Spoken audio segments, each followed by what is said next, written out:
Hello, this is Mike Marshall here at the ArtistWorks School of Mandolin.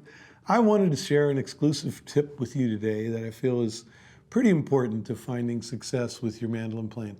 We're going to talk about tuning just a little bit.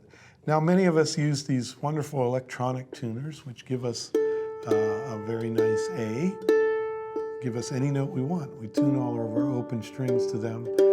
But what many of us have found is they're never quite 100% accurate in terms of all the notes on the fingerboard. Once you start fretting notes, sometimes you hear things to be a little bit not quite exact from what that tuner wants it to be on the open strings. So I wanted to remind everybody to always check your octaves. Your low A at the second fret, is it reading good with the open A? And then the fretted E note, how's it sounding against that open E?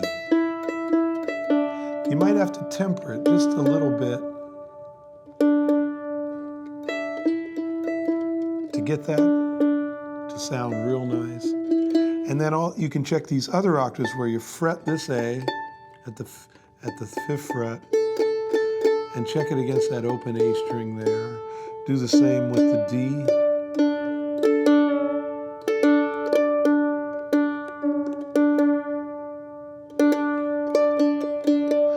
And check that G against that open G.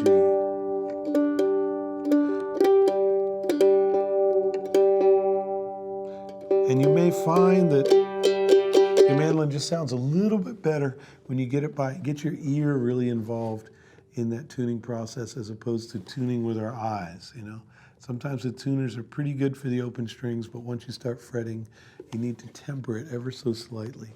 So there's your tuning tip for the day, and I hope you found it useful. Please join me online at artistworks.com/mandolin. There's, of course, tons and tons of these lessons up in the library of lessons, and folks are sending me videos of all kinds of tunes. Every day I get something new that might even be a tune I'd never heard before, and I'll have to spend a little time working on it. But it's a growing library that just gets more and more rich every day, and lots of interesting students on there with a really great, wonderful community that's being developed, a big support team, student to student. So I encourage you to come see what we're up to. Be well.